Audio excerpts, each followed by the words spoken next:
Bonjour chers téléspectateurs, tout dépend de l'heure à laquelle vous nous recevez.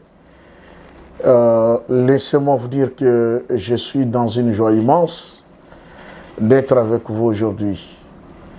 Aujourd'hui, 1er mai 2023, la fête du travail, où tout le monde s'est reposé parce qu'il faudrait observer cette journée en longueur à la gloire de tous ceux qui travaillent. Mais curieusement pour nous, c'est le jour qui marque le premier départ, la première émission de la chaîne Boyebi TV. Oui, c'est vrai, chaque chose a son temps, dit la Bible. Oui, c'est vrai, Dieu fait toutes choses bonnes en son temps. Et comme Dieu lui-même, les premiers travailleurs, la Bible nous dit qu'il y a un soir, il y a un matin, quand Dieu a commencé à créer, ce fut le premier jour. Et nous également, en dépit des efforts que nous avions voulu fournir tout ce temps passé, Dieu savait dans son programme que ce n'était pas encore le moment. Et qu'aujourd'hui, 1er mai, devait marquer le jour du départ pour Boyebi TV. Il y a quelques jours passés, vous avez suivi les spots, ainsi qu'une petite allocution dans laquelle j'ai eu à expliquer les pourquoi de la création de Boyebi TV. Boyebi TV existe aujourd'hui grâce à la volonté suprême et parfaite du Dieu Tout-Puissant. En réalité, c'est quelque chose qui devait déjà exister depuis des temps passés. Mais parce qu'on n'avait pas encore de possibilités, on n'avait pas encore de moyens. Parce que les premiers jours que Dieu m'a parlé, d'annoncer au monde ce qu'il m'a dit, ce qu'il m'a fait voir, ce qu'il m'a fait connaître, à la fin de notre conversation, il m'a dit, tout ce que tu as vu, tout ce que tu as entendu, dis-le au monde.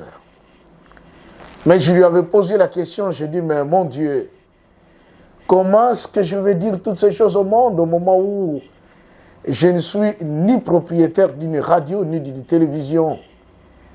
Parce que le monde, pour que ma voix puisse y aller, elle est tellement minime que c'est pratiquement impossible pour moi que ma voix puisse atteindre les extrémités de la terre. Mais sa réponse a été, mon fils, Dieu lui-même pourvoira.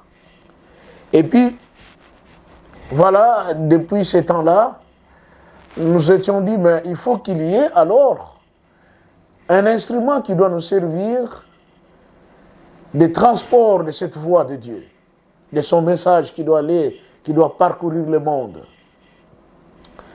Et puis bon, voilà,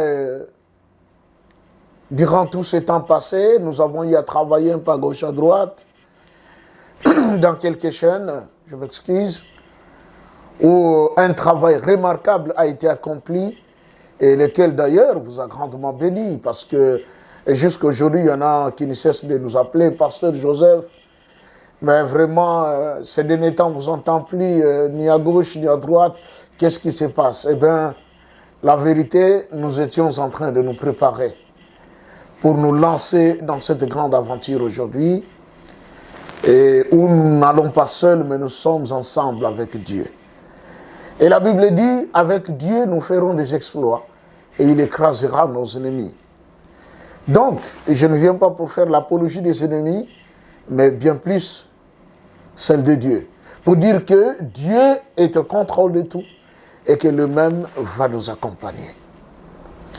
Et aujourd'hui, 1er mai 2023, ce jour qui marque un nouveau départ pour Boyebi TV, est un jour qui nous a amené à une grande réflexion. Grande réflexion, pourquoi? Parce que les animaux ne travaillent pas, mais bien au contraire, c'est nous qui prenons soin d'eux. Mais il a été donné à l'homme de travailler. Et comment l'homme travaille? Pourquoi il travaille? Parce que la Bible elle-même dit que celui qui ne veut pas travailler ne mange pas non plus. Donc le travail, c'est vraiment quelque chose de sacré, de béni. Et Dieu lui-même nous a montré l'exemple du travail lorsqu'il a créé toutes choses. Hier soir, hier matin, dit la Bible.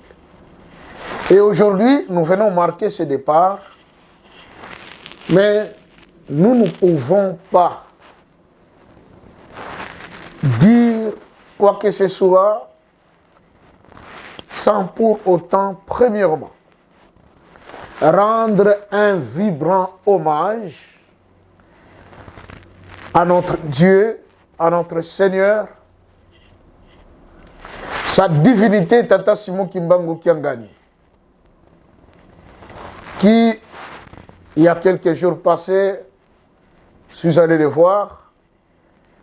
Je lui ai dit, papa, par rapport au travail qui m'a été demandé, d'apporter la bonne nouvelle à travers le monde entier, révéler aux hommes les choses qui longtemps ont été cachées. Eh bien voilà, papa, nous venons de trouver une voie. Nous comptons mettre en place Boyebi TV.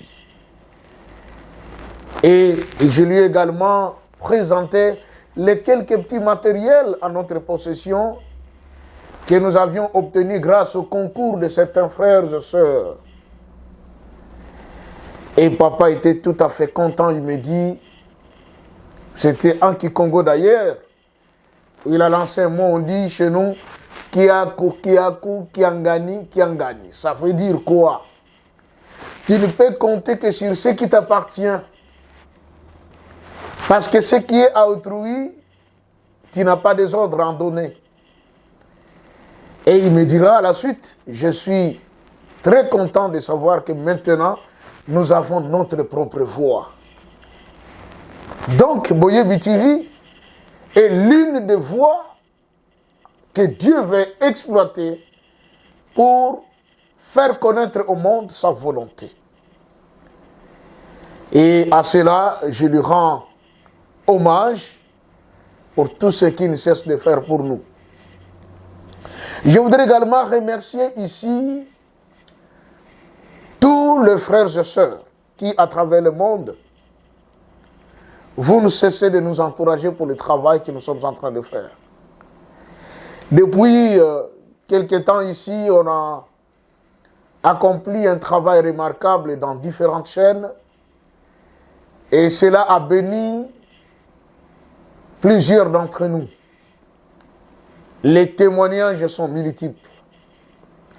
L'œuvre que Dieu est en train d'accomplir a apporté son fruit parce que il y en a qui n'étaient pas sur les droits chemins, qui se sont retrouvés. Il y en a également qui étaient hier membres de la congrégation de l'église et qui avaient fui, qui avaient abandonné. Mais à la suite des enseignements qui ont été donnés dans les différentes chaînes, toutes ces personnes ont retrouvé le vrai chemin. Et pour ce faire, je rends encore hommage à toutes les personnes qui nous ont invités de partout pour que nous puissions faire entendre cette voix et porter au monde la connaissance réelle, la connaissance de la parole de Dieu. Et comme je l'avais dit dans les spots, peut-être pour vous qui me suivez présentement, je suis votre humble serviteur, le pasteur Joseph Abraham Kikonga Diamou. Nous émettons bien sûr depuis Kinshasa en République démocratique du Congo. Boyebi TV est là parce qu'elle veut vous apporter quelque chose de nouveau. Une autre connaissance. Vous savez, tout celui qui prie, il prie parce qu'il croit en quelque chose ou en quelqu'un. Parce que prier n'est pas seulement aller à l'église. Il y en a qui sont également dans des maisons, mais qui prient. Ils prient pourquoi? Parce qu'ils croient à quelque chose. Et nous également, nous croyons en quelqu'un. C'est la raison pour laquelle nous sommes là pour parler de sa part. Pour les croyants, pour les chrétiens, pour ceux qui aiment Dieu, nous savons que dans ce monde, nous avons 3 grandes religions monothéistes. Nous avons le judaïsme, nous avons le christianisme et l'islam, qui sont reconnus comme étant les trois grandes religions qui croient à un Dieu unique. C'est lui-là même qui a créé les cieux et la terre. Et quant à ce qui nous concerne, oui, nous faisons partie de ces groupes, de ceux qui croient en l'existence d'un Dieu unique. Mais nous allons essayer d'étudier ce Dieu, comment il est, comment il agit, comment est son pouvoir. Il y a tellement de choses que nous allons étudier tout au long de ces moments que nous allons devoir passer ensemble avec vous, bien-aimés. Et vous savez, dans ce monde, il y a des outils qui nous permettent d'essayer de comprendre Dieu, d'essayer d'étudier Dieu. Les musulmans utilisent le Coran. C'est le livre sacré pour eux. Quant aux juifs ou aux judaïstes, ils utilisent le Talmud. Parce que c'est le livre sacré pour eux, où ils tirent l'inspiration, où ils comprennent les voies de Dieu. Les chrétiens, par contre, utilisent la Bible, que nous considérons comme étant la parole de Dieu. Mais bien aimés, comme je le disais, nous ne pouvons pas commencer à parler de Dieu sans pour autant d'abord le connaître. Et nous ne saurons pas parler non plus de la Bible sans pourtant connaître ses origines. Comment elle a existé. Et vous savez, il y a une question que je ne cessais de poser à beaucoup de collègues serviteurs de Dieu. Pourquoi ces livres sacrés que nous utilisons à l'Église, où se trouve la parole de Dieu, nous l'appelons Bible, alors que là-dedans, il n'y a aucun verset qui nous dit que ce livre sacré que vous allez commencer à lire, ça s'appelle la Bible. D'abord, c'est un livre, mais curieusement, ce livre est au féminin, on dit la Bible.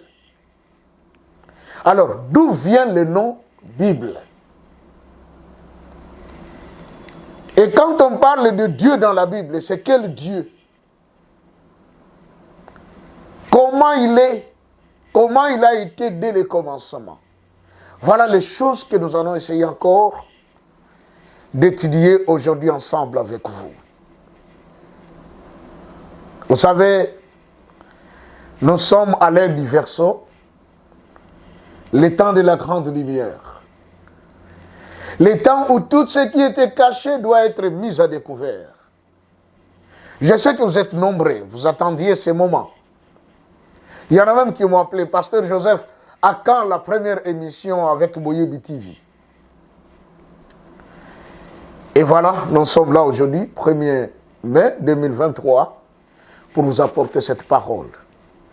Mais comme nous voulons lire cette parole et comprendre comment elle existe, nous voulons implorer d'abord la sagesse d'en haut, l'intelligence d'en haut. Parce qu'il est dit, sans Dieu, nous ne pouvons rien faire. Et je ne voudrais pas non plus étaler mon intelligence, qui n'est rien, alors, rien absolument. Non plus ma sagesse, qui n'est qu'une folie. Selon qu'il est écrit que l'intelligence et la sagesse de ce monde sont une folie devant Dieu.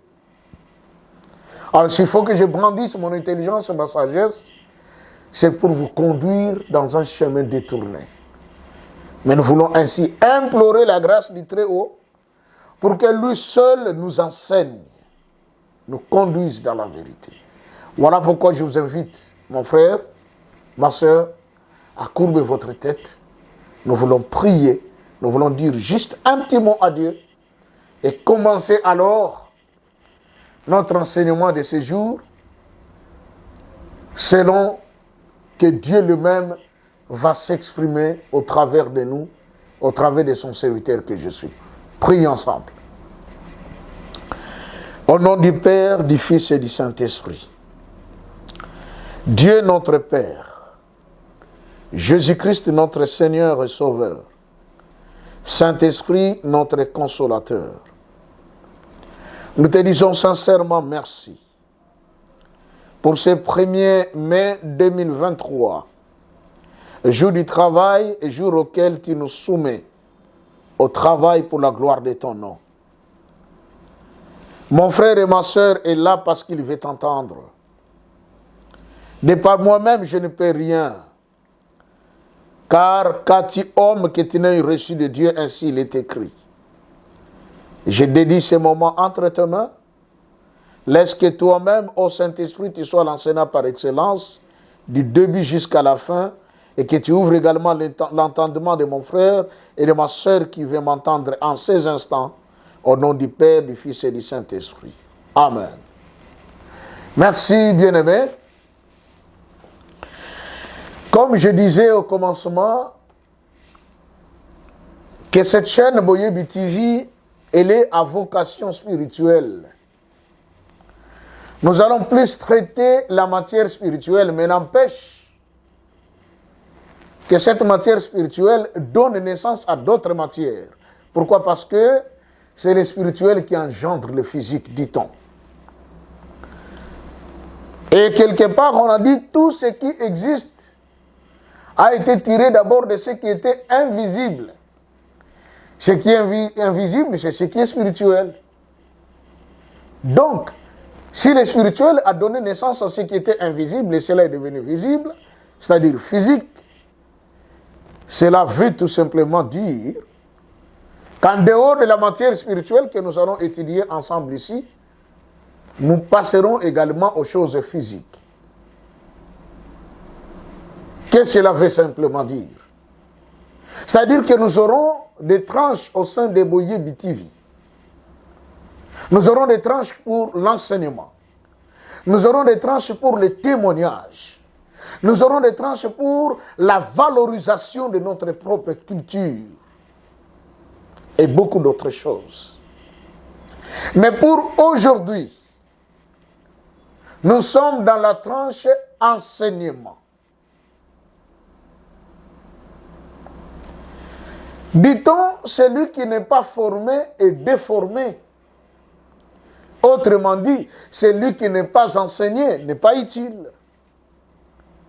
Parce que du moment où vous êtes enseigné, que vous arrivez à acquérir une certaine connaissance, et cette connaissance fait de vous quelqu'un. La connaissance est un pouvoir. Et même les proverbes nous disent que l'homme est estimé. La valeur d'un homme est estimée en quoi? En raison du degré de son intelligence. Autrement dit, la valeur d'un homme est estimée en raison du degré de sa connaissance. Celui qui connaît beaucoup a beaucoup d'estime envers les gens. Celui qui ne connaît pas n'a pas de valeur. Et voilà, nous sommes là. Nous voulons entrer dans cette vraie connaissance. Loin de moi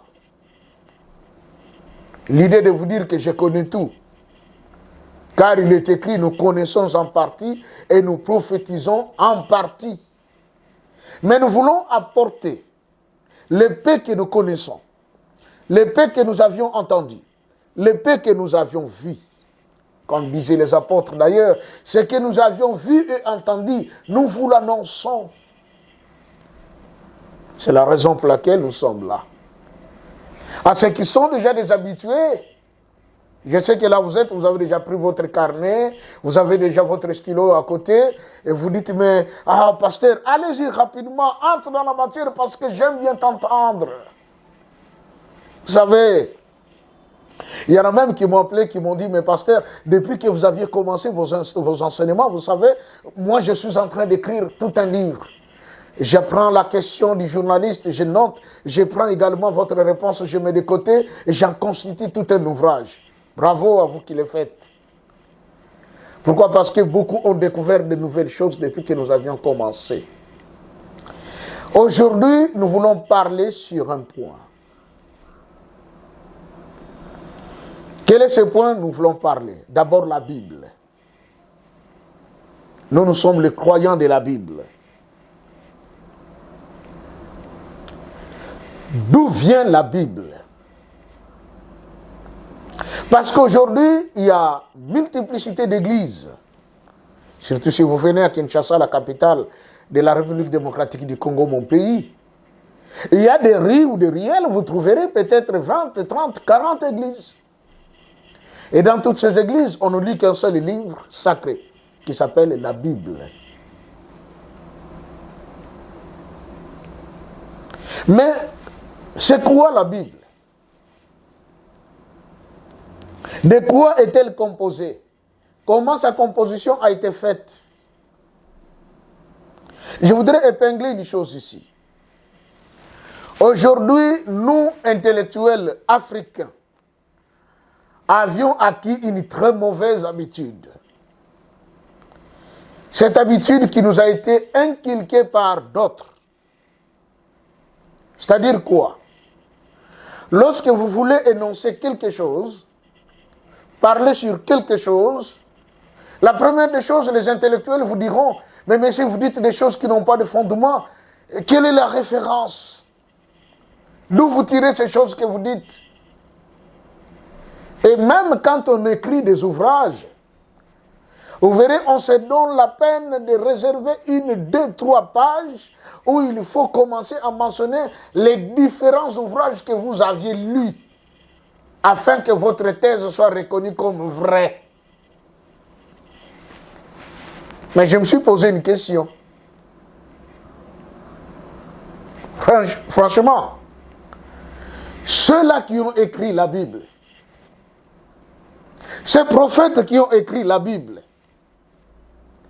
est-ce qu'ils partaient puiser dans les autres écrits des autres livres pour qu'ils écrivent? Non. Ils disaient ce que Dieu leur disait, ce que Dieu leur révélait. N'oublions pas, au-delà de ce qui est écrit, se trouve une autre dimension, plus profonde que les écrits, qu'on appelle l'inspiration ou la révélation. C'est ainsi que tous ceux qui font la théologie nous parlent de deux choses, les logos et les réma. Les logos, c'est la parole parlée, la parole écrite, celle que nous lisons, il est écrit. Et les réma, c'est toute parole révélée. Mais pourtant, nous croyons aux deux paroles. Chose étonnante encore aujourd'hui, c'est que la révélation qu'avait reçue Ésaïe quand elle a été écrite dans la Bible, du moment où nous la lisons, nous croyons. Parce que c'est Ésaïe qui avait eu la révélation. Mais si c'est le pasteur Joseph qui vous dit, Dieu aussi m'a révélé, voilà ce qu'il m'a dit. Et dit qu'on dit non, ça c'est le pasteur Joseph qui dit. Mais la Bible, que nous avons toujours eu l'habitude de lire dans nos églises, d'après ma petite expérience, elle est composée, premièrement, des saintes écritures. Qu'entendez-vous par les saintes écritures? Et laissez-moi vous dire une chose, mon bien-aimé. Toute la Bible ne s'appelle pas les saintes écritures. Vous voyez, ça commence. C'est là où les gens disent toujours, mais pasteur Joseph, vraiment, vous amenez des choses toujours compliquées. Mais la Bible, ce sont des saintes écritures. Non. Dans la Bible, nous avons les saintes écritures, nous avons les paroles inspirées qui ont été écrites, il y a également les paroles des hommes et il y a l'histoire. Les saintes écritures, ce sont les écrits de Dieu lui-même, qu'on appelle en termes théologiques la Torah. C'est-à-dire Dieu parle à Moïse au mont Sinaï. Il dit monte Je vais te donner la loi que tu dois présenter à Israël. Mais quand Moïse est arrivé au mont Sinaï, qu'est-ce qu'on dit dans la Bible? C'est que Dieu lui-même a commencé à écrire sur des tables de pierre avec son doigt. Il gravait les écrits. Voilà ces décalogues, ces 10 commandements qui ont été gravés par Dieu lui-même, s'appellent les Saintes Écritures, parce qu'elles ont été écrites de la main de Dieu lui-même. Et en dehors de cela, nous avons les paroles inspirées de Dieu qui ont été écrites par les patriarches et les prophètes que nous lisons dans la Bible. Il y a également les paroles des hommes. Vous allez vous dire, mais pasteur, un homme peut-il écrire sa parole dans la Bible? J'ai dit oui. Les preuves sont multiples. L'apôtre Paul, quelque part, il dit ceci. J'ordonne. Ceci ne vient pas du Seigneur, mais moi. Vous voyez? Il dit, si ça ne dépendait que de lui, il était bon pour tout homme de ne pas se marier. Mais si tous les hommes avaient pris la résolution de ne plus se marier depuis le temps de l'apôtre Paul, le monde ne pouvait plus continuer à exister. Parce qu'il y aurait pris la race humaine qui devait maintenant peupler la terre. Vous voyez? Il dit pour ceux qui ne sont pas mariés, j'ordonne, non pas le Seigneur, mais moi. Ça, c'est la parole de l'homme.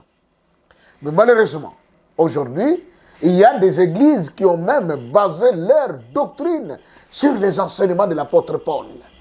Le frère Paul a dit, non, nous devons nous baser tout d'abord sur ce que Dieu lui-même a dit. Car Dieu, quand il parle, il disait toujours, en vérité, je vous le dis. C'est tout à fait différent des hommes. Vous voyez? Et comme je disais, dans la Bible, il y a également l'histoire. Certains sont allés plus loin d'ailleurs en disant qu'il y a également de la poésie. Quand je prends le livre des Cantiques, c'est de la poésie, mais c'est une révélation parce qu'il y a des choses qu'on peut étudier là-bas. Vous allez vous poser la question, mais c'est pas vrai. Nous, on pensait que c'était l'amour entre un homme et une femme. Or, il y avait un langage caché là-dedans. C'est la révélation. Alors, comme je disais, les livres sacrés que nous lisons à l'église, franchement, mon bien-aimé, moi je les lis de Genèse chapitre 1 à Apocalypse 22, 18. Mais quand je lis tous ces livres, chapitre par chapitre, verset par verset, curieusement, je n'ai pas vu un seul verset qui stipule que les livres que nous lisons, ça s'appelle la Bible. C'est là où a commencé à tourner un peu ma tête. Je commence à me dire, mais si ces livres sacrés que nous lisons s'appellent la Bible, alors qu'au-dedans de lui-même, il n'y a pas un seul verset qui stipule cela. D'où vient ce nom Bible? Je me disais, je dois connaître l'étymologie, la source même, la signification du nom ou du mot Bible. Eh bien, par différentes recherches que j'ai à effectuer, je découvre ceci. Aujourd'hui, l'Internet est à la portée de tout le monde. Il y a Google, il y a tellement de voies par lesquelles vous pouvez entrer faire des recherches et vous les trouverez. Lorsque nos ancêtres ont commencé à se moderniser, en Afrique, en Égypte, et je voudrais porter une précision ici. L'Égypte de l'époque n'est pas le pays de M. Al-Sisi d'aujourd'hui, ou de M. Hosni Moubarak. Aujourd'hui, les gens donnent beaucoup plus la connotation égyptienne à cette portion de terre à cause de l'existence des pyramides.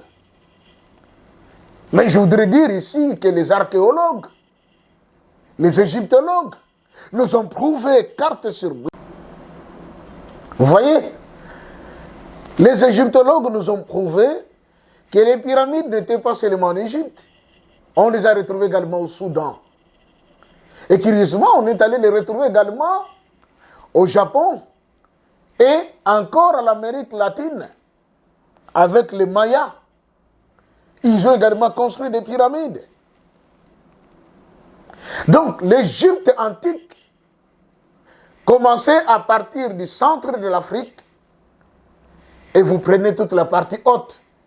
Ça s'appelait l'Égypte. Donc la Nubie, à partir du Soudan, vous montez, c'était l'Égypte. Et en bas du Soudan, jusque vers les bas, donc l'Afrique du Sud, c'était la grande province de l'Éthiopie, Katiopa.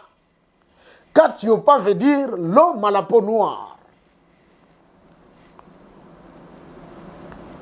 Et voilà qu'en ce moment-là, nos ancêtres ont également inventé l'écriture. Mais la finalité, moi je me suis rendu compte qu'ils ne l'ont pas inventé. Mais ils étaient inspirés par les créateurs pour qu'ils mettent en place l'écriture parce que Dieu lui-même a un doigt qui écrit, a une main qui écrit. Les preuves, nous les verrons. Que Dieu a eu à écrire.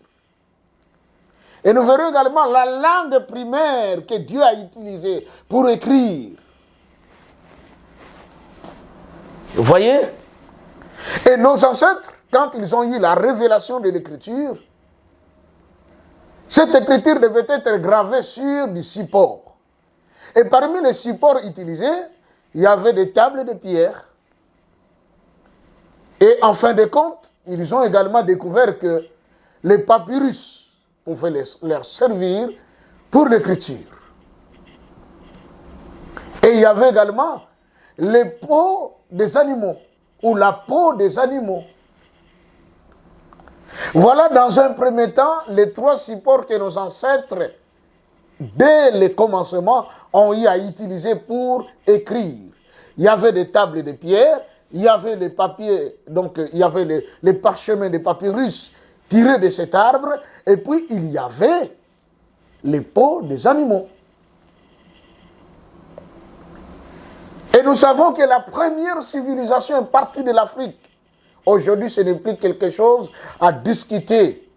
Les intellectuels du monde ont même bien dit que l'Afrique est le berceau de l'humanité. Pourquoi ? Parce que c'est ici qu'on a trouvé pour la première fois les fossiles les plus anciens de l'homme. Et il y en a beaucoup qui ont eu à témoigner à propos que l'Afrique a donné naissance à tout ce qui existe aujourd'hui. Que les hommes de toute langue, de tout peuple et de toute couleur sont sortis de l'Afrique. Et ces choses, nous allons les étudier en profondeur ici avec Moyebi TV. Donc, lorsque maintenant nos ancêtres écrivaient sur des tables de pierre, sur des papyrus, sur les peaux des animaux, viendra un moment où les Grecs vont venir en Afrique, et aussi pour apprendre dans nos universités de l'époque. Et ainsi, les Grecs appelaient les papyrus biblos dans leur langue. Donc, ces papiers qui étaient formés de bois de jonc et tout ça que nos ancêtres utilisaient, les Grecs les appelaient des biblos. Les latinistes, ils appelaient ça biblia. Voilà que viendra un moment où, bien sûr que je suis en train de sauter certaines choses parce que nous allons y revenir peut-être au fil du temps. Dieu donne sa parole à son peuple. Et je voudrais préciser ici, les premières personnes qui ont eu la parole de Dieu et qui a été écrite n'étaient pas seulement les enfants d'Israël, comme on le prétend aujourd'hui. Pourquoi? Parce que dans la pyramide de Gizeh, en Égypte, on est allé retrouver le psaume 91 comme étant l'hymne de Toutankhamon. Mais Toutankhamon a existé avant Moïse. Vous imaginez? Le psaume 91, le psaume 91, celui qui demeure sous l'abri du Très-Haut repose à l'ombre du Tout-Puissant. Tout chrétien aime ce passage. 1000 tomberont à ton côté, 10 000 à ta droite, tu ne seras pas atteint. Tu ne craindras ni la flèche qui vole, ni la peste. Ce psaume, on l'a retrouvé dans la pyramide de Gizeh, comme cantique de Toutankhamon. Ce n'est pas par hasard que David l'a aussi adopté. Parce qu'il savait que c'était un psaume puissant, qui véhiculait un message fort, et qu'il y avait un esprit puissant qui agissait. Aujourd'hui, dans la Bible que nous lisons, on dit psaume de David. Voyez? Si nous prenons seulement l'histoire de la naissance de notre Seigneur Jésus-Christ, nous voyons souvent comment il est symbolisé. On parle de Joseph, le père nourricier, on parle de Marie, on parle même de lui-même, Jésus. Mais n'oublions pas qu'en Égypte, il y avait Isis et Osiris. Et il y avait les Diera, Amon, Akhenaton. Vous voyez, on symbolisait déjà le père par Ra, le dieu soleil. Parce que nos ancêtres s'étaient rendus compte que Dieu, il se révèle et il se cache. Il est comme le soleil. Il sort le matin, il se couche le soir. Par où il est passé, on ne sait pas. Mais demain le matin, on voit encore le soleil paraître. Tel est Dieu. Il peut se révéler, à un moment, il se cache. Et je voudrais encore, par ici, mes bien-aimés, changer un peu cet idiome. Les hommes de science nous ont dit que la terre tourne autour du soleil. Mais quand je lis la Bible, et à la vérification des faits, je me suis rendu compte que la terre ne tourne pas autour du soleil. C'est le soleil qui tourne autour de la terre, car il est écrit du soleil levant au soleil couchant. C'est moi l'Éternel qui suis Dieu. Dieu dit du soleil levant au soleil couchant. Il n'a pas dit de la terre qui tourne du nord au sud, c'est moi qui suis Dieu. Mais il dit du soleil levant au soleil couchant. C'est-à-dire le soleil, c'est celui qui se déplace. C'est lui qui fait le tour autour de la terre. Et nos ancêtres, ils l'ont compris quand ils ont construit même les pyramides. Vous verrez que les sommets regardaient par où sortait le soleil et par où se couchait le soleil. Voilà que maintenant, Dieu va donner la parole aux enfants d'Israël par Moïse. Et viendra ensuite le temps des apôtres, des patriarches, des prophètes et des apôtres. Et ces choses ont été écrites sur ces papyrus que les Grecs appelaient par Biblos et les Latins, ou les latinistes, les Romains l'appelaient Biblia. Que viendra un moment, nous connaissons l'histoire, que l'Égypte a été envahi par Alexandre le Grand. Et quand il a envahi l'Égypte, il a pillé les choses qui étaient dans la grande bibliothèque, qui va porter son nom, la bibliothèque d'Alexandrie. Donc d'Alexandre. Ces choses se retrouvent où? Chez les Grecs. Et on commence à manipuler l'histoire, que ce n'était plus les Noirs de l'Afrique qui ont inventé, qui ont écrit, qui ont dit, qui ont parlé, mais on commence à nous présenter des Pythagore et tous les autres savants grecs. Mais viendra un moment, bien-aimé,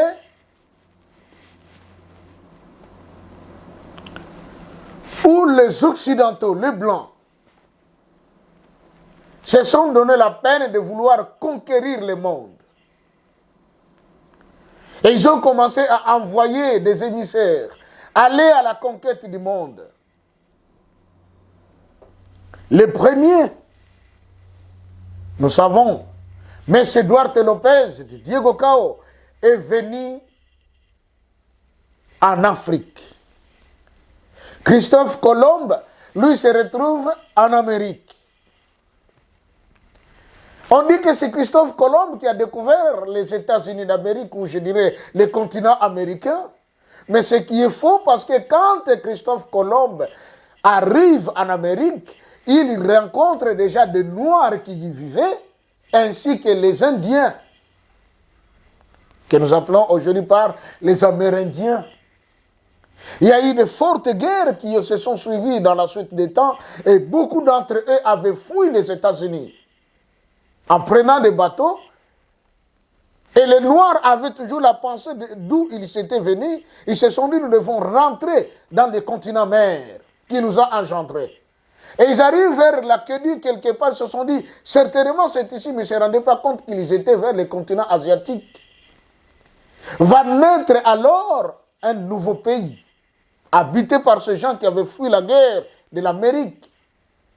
Ils étaient des Noirs, mêlés aux Indiens. Voilà, c'est la naissance d'un pays qu'on appelle hindou. Le nom hindou, ça vient du mot noir. En lingala, on appelle Mohindo. Il y a eu Hindoustag, c'est-à-dire l'Inde d'aujourd'hui, et Indo-Asie, qui donne naissance à l'Indonésie. Les Indiens de l'Asie. L'Indonésie. Mais tous ces gens provenaient de l'Amérique, où ils subissaient la pression, la guerre, où on détruisait certains d'entre eux. Mais quant à M. Diego Cao, dans le journal Zahir Actualité des années 1990, ça a été bien écrit, bien mentionné. Je regrette que j'ai vraiment oublié d'amener cet ouvrage aujourd'hui, mais je vous le promets. Là, nous allons partir des concrets. À la prochaine émission, je vais amener le journal, je vais vous le brandir, vous le verrez. Zahir Actualité. On a dit comment Diego Cao est allé d'abord en Palestine, à la recherche d'un peuple. Car au travers de ce peuple, un autre sauveur venait au monde.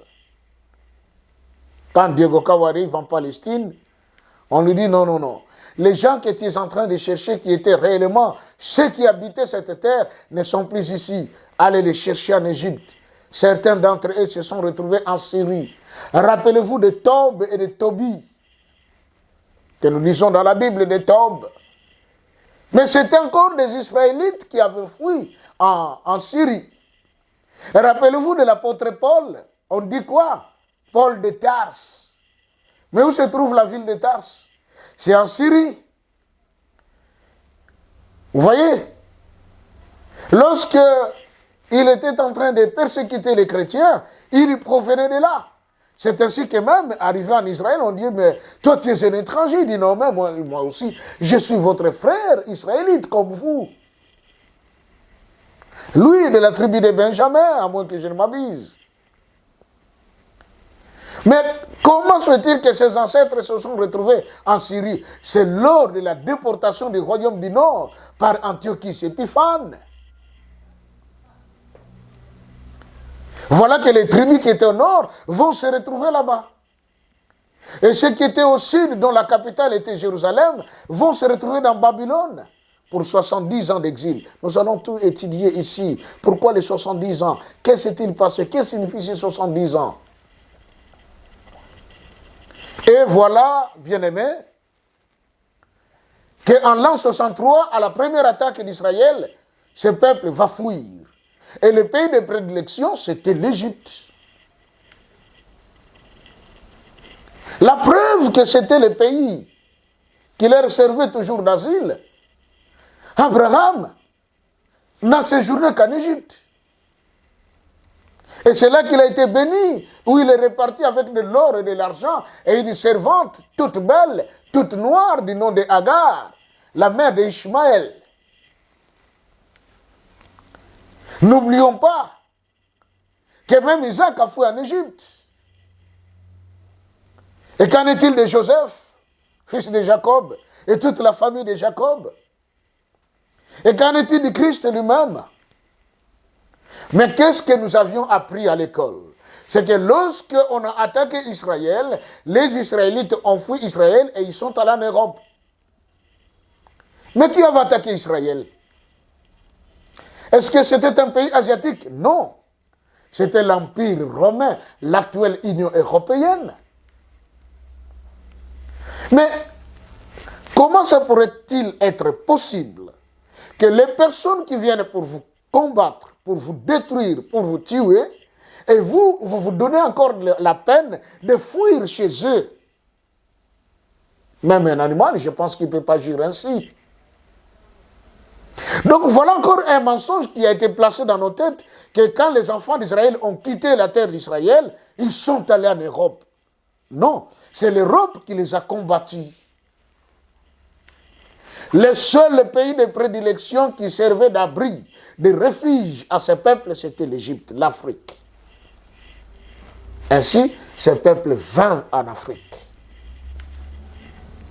Et plus tard, alors, au 7e siècle, ils se sont dit, écoutez, on ne peut pas continuer à demeurer ici. Vous vous rappellerez que le prophète Jérémie, lors de ses différentes prophéties, il n'a pas oublié de faire mention de cela.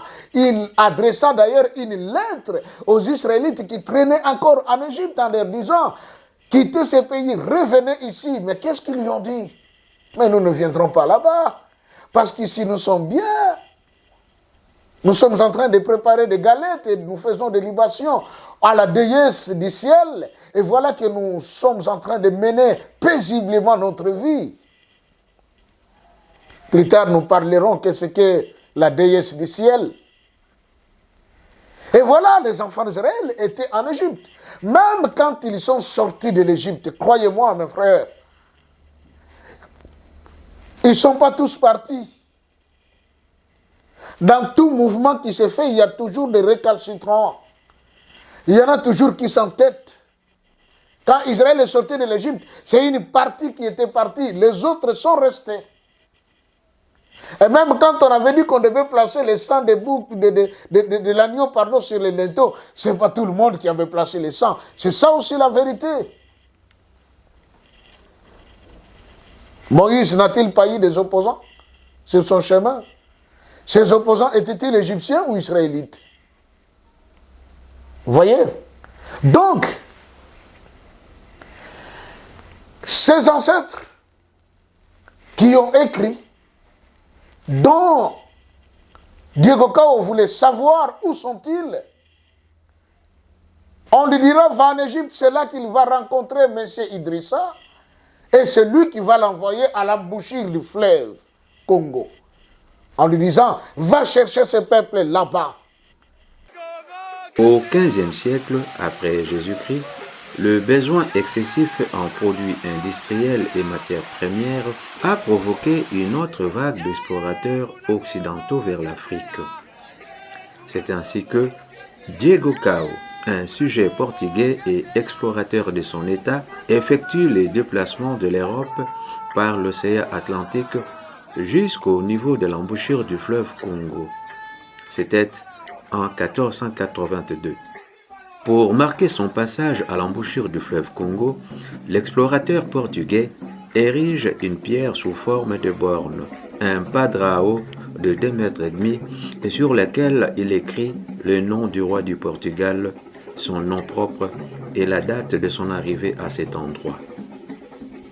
À cette même époque, existait un royaume de puissance exceptionnelle dénommé Royaume Congo, installé au centre de l'Afrique noire.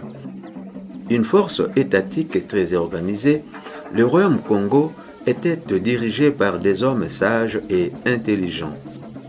C'était le centre d'activité et interaction de peuples bantous, aujourd'hui dispersés dans toute l'Afrique. L'activité commerciale appelée le troc et les mouvements de masse de ces populations vont finalement attirer Diego Cao pour arriver en cet endroit et rencontrer le roi Nzingaku. Grâce au pacte d'amitié signé avec l'explorateur portugais, les missionnaires catholiques arrivent le 3 mai 1491 au royaume Congo et baptise le roi Nzingaku qui accepta de prendre par ce fait le nom de son collègue roi portugais João Ier. Au cours de cette cérémonie de baptême, le roi Nzingaku a remis aux missionnaires blancs les insignes et symboles de puissance traditionnelle. Ces insignes de la royauté, parmi lesquels nous trouvons le bâton, la chaise, la peau de léopard, que le roi Congo a remis aux blancs, ont dépouillé ces royaumes de ses forces spirituelles. Mais quand ils sont venus, mes frères, je vais clôturer par là, ils ont rencontré ce peuple qu'ils cherchaient depuis longtemps, dont les hommes sont des circoncis, les femmes s'habillaient de manière décente, et que chaque sabbat, ces hommes ne travaillaient pas, mais ils louaient Dieu et rendaient hommage au roi. Ils se sont dit, cette étoile que nous avions vue, dont la lumière scintillait les centres de l'Afrique, franchement, c'est ici que ce mystère va s'accomplir. Va commencer tout un processus machiavélique de déstabilisation du royaume. Et c'est là qu'on a commencé à nous rafler nos histoires. Non, non, non, amenez vos statues, parce que c'est de la sorcellerie, parce que c'est de la magie. Nos ancêtres donnaient. Je rends un vibrant hommage à son Excellence, M. Didier Moumengi. J'ai suivi quelque chose qu'il a lancé sur le net, où il a décrit en long et en large comment nos ancêtres ont apporté les amulettes et tout ce qu'ils avaient, tout ce que les Ngangankisi utilisaient, les Ngangamaouko utilisaient, c'est-à-dire les médecins de l'époque. Ils ont tout remis et une grande partie a été brûlée au feu. Quant à d'autres ont été amenés dans les pays occidentaux. Quelque temps après, on revient avec des statues blancs, de Saint-Joseph, de Sainte-Marie, de Sainte-Rita, des saints, des saints, des saints. On dit, voilà maintenant ce qu'il faut adorer. Et c'est là qu'on est venu prendre les restes de ce qui constituait la parole de Dieu, telle qu'elle a été écrite par nos ancêtres. Et la grande réunion pour réunifier tous ces éléments qui étaient sur des fragments de pierre, qui étaient sur du papyrus, qui étaient sur des peaux des animaux, cette réunion va avoir lieu à l'île de Byblos, où il y a eu la rencontre, comme on nous le dit, des 60 savants gréco-latins pour compiler cet ensemble de livres. À la fin, vous savez qu'est-ce qu'ils ont fait? Ils ont traduit même les noms des personnages et des lieux, pour que l'histoire ne soit plus une histoire africaine, une histoire nègre, mais elle est devenue une histoire occidentale. Et c'est à la fin de leurs travaux qu'ils ont dit, mais comment nous allons appeler ces livres que nous allons utiliser comme livres sacrés pour connaître la pensée de Dieu? Certains disaient, on appelle ça les livres sacrés. Ils ont dit, il y en a plusieurs même dans la magie. La finalité, les livres vont porter les noms de l'île et le nom du papyrus selon les Grecs. Ainsi, ces livres que nous lisons, ça s'appelle la Bible, parce qu'ils avaient dit, comme la réunion a eu lieu à l'île de Byblos, et que c'est aussi du Byblos que ces choses ont été écrites, et en partie dans des fragments de pierre et dans des peaux d'animaux. Donc, en définitif, les livres portent le nom de Byblos en grec, Biblia en latin, Bible en français. Et à partir de là, mon frère et ma soeur, nous allons comprendre quels sont les contours de la Bible. Qu'est-ce qui a été caché? Qu'est-ce qui a été gommé? À quoi nous devons nous attendre? Pourquoi aujourd'hui on a dit il faut la mise en place d'une nouvelle Bible qu'on appelle Biblia 2000? Bien-aimés, voilà, ça a été une introduction pour nous aujourd'hui, pour notre première émission sur Boyebi TV. L'histoire de la Bible, pourquoi elle existe, pourquoi ce livre sacré n'a aucun verset qui dit que ça s'appelle Bible, mais Ce livre porte le nom de la Bible parce qu'elle a été compilée à l'île de Byblos et c'est tiré des Byblos qui sont les papyrus. Voilà. Je vous remercie et je ne saurais clore ces petits propos aujourd'hui sans pour autant remercier notre précieux frère Saint-Denis qui est à la caméra et le frère Grâce, lui qui va tout manipuler, tout mettre en orchestre pour que de belles images puissent vous parvenir. Au nom de Boyebi TV, je vous remercie. Que le Seigneur vous bénisse et que sa grâce repose sur chacun de vous. Au nom du Père, du Fils et du Saint-Esprit, nous disons Amen.